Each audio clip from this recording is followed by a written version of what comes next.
they confirmed today, they being Reuters, confirmed through a British human rights organization that Bakr al-Baghdadi, was killed.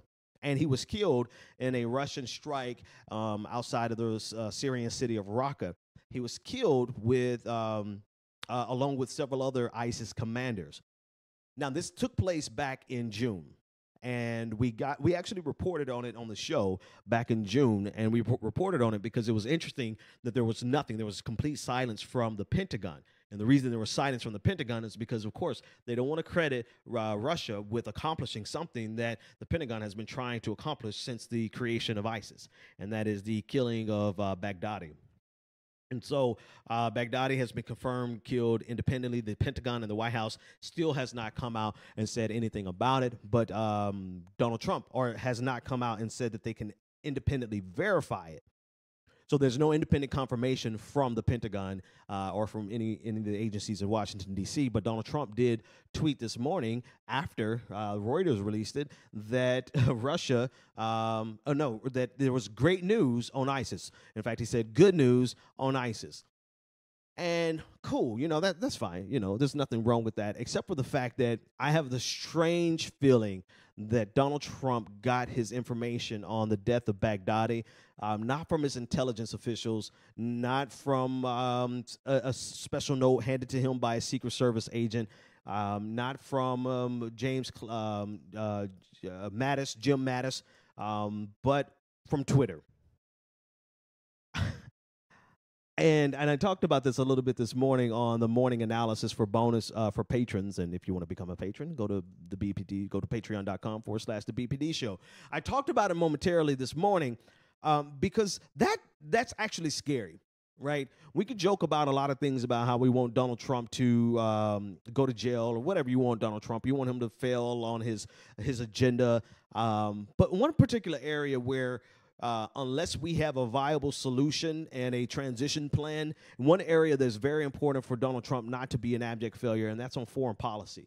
And for him to be the type of president that the intelligence community say they cannot trust, for him to be the type of commander-in-chief who does not pay attention to his daily briefings, that puts us in a real precarious position, such that we have a president who finds out his news the same time I find out my news, and the same way I find out my news. Somebody needs to intervene here, man. If Trump is not impeached and he's still the president, then we actually need a functioning president that, if he wants to present policies to implement a transition from American hegemony post-World War II, right? If we want to critique and criticize American hegemony and get a transition plan into another form of global order that can provide more stability than what we had. In other words, if we're going to try to destroy America's influence and the president is going to sign off on that, that's fine. But you know what? Unless he has a plan to actually do that, we don't need him sitting on the John in the morning, reading Twitter, finding out major geopolitical news. Serious.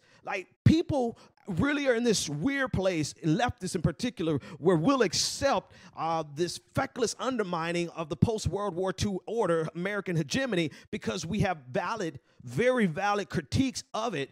But at the same time, are we just going to abdicate our responsibility for the world order that we created and just leave an empty void where stability, the modicum of stability that we have, actually flounders, and now we have chaos, all because we didn't like America?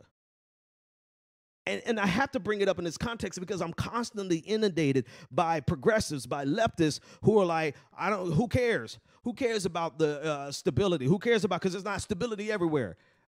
And I get it. Right? I don't think anyone has a more robust critique, academic critique, or just passion critique of the American empire.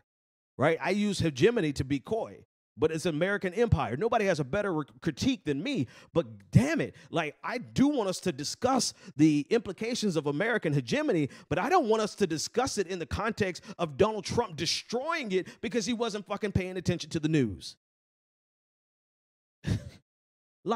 If we're going to tear something, if you tear a building down, can we not tear it down in order? instead of demolishing it with nothing to replace it. And then, as that Australian reporter says, that void will be filled by authoritarian regimes. Anyway, I know that's kind of a big chunk of esoteric and philosophical nuance. I get it, but that's really one of the number one critiques that I get whenever I discuss Donald Trump's fecklessness on foreign policy. And it really just like weighed down on me this morning when I realized Donald Trump is finding out about Baghdadi the same time I was. The same way I was.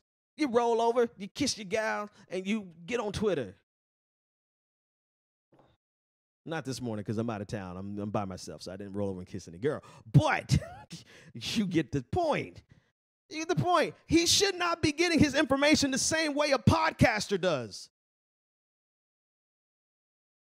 But because he's the Fox News, he's the quintessential Fox News viewer who gets and feels as though he gets sufficient information from Fox News and can get a holistic look at the world through Fox News and Twitter.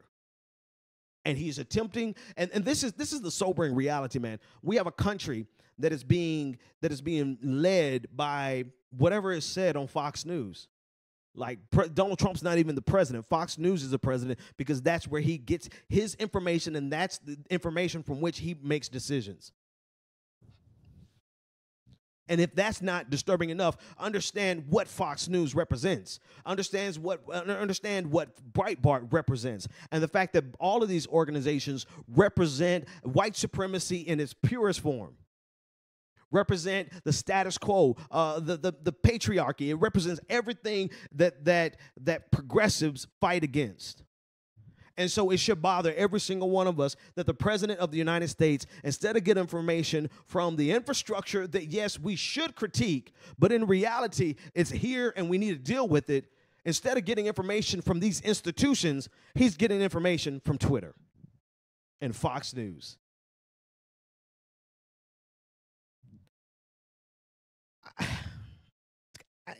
I don't know what to tell you.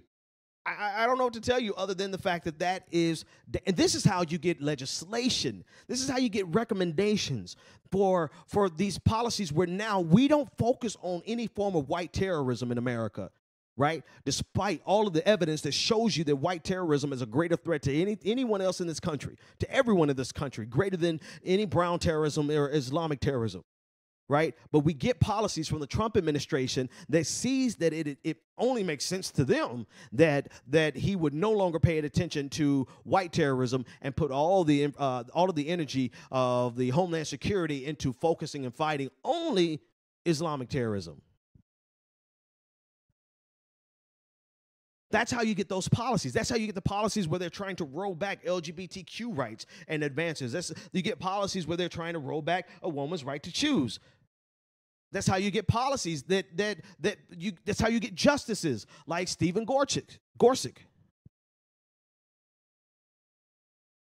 Not Gorsuch. What's the new guy's name? Hey, whatever the new guy's name.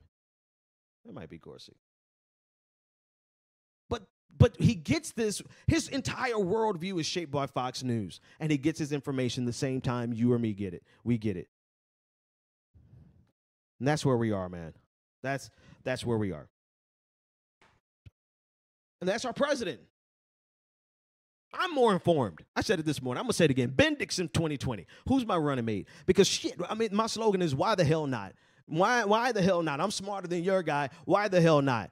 I mean, I know we have lowered the bar to the point where, you tell kids when they're growing up, one day you could be the president of the United States. I think we've gone a little too far. I think we've gone a little bit too far.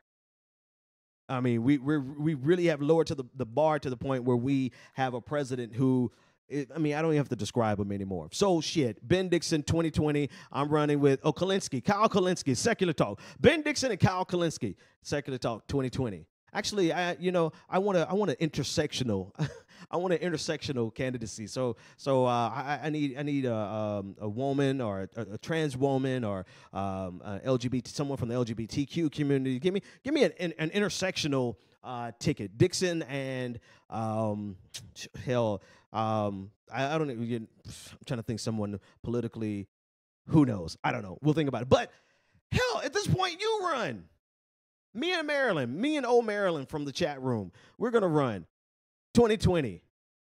Ben and the fungus growing on the outside of this studio, we're going to run, and I guarantee you the average IQ of my ticket is going to be twice that of anybody running with Donald Trump, period.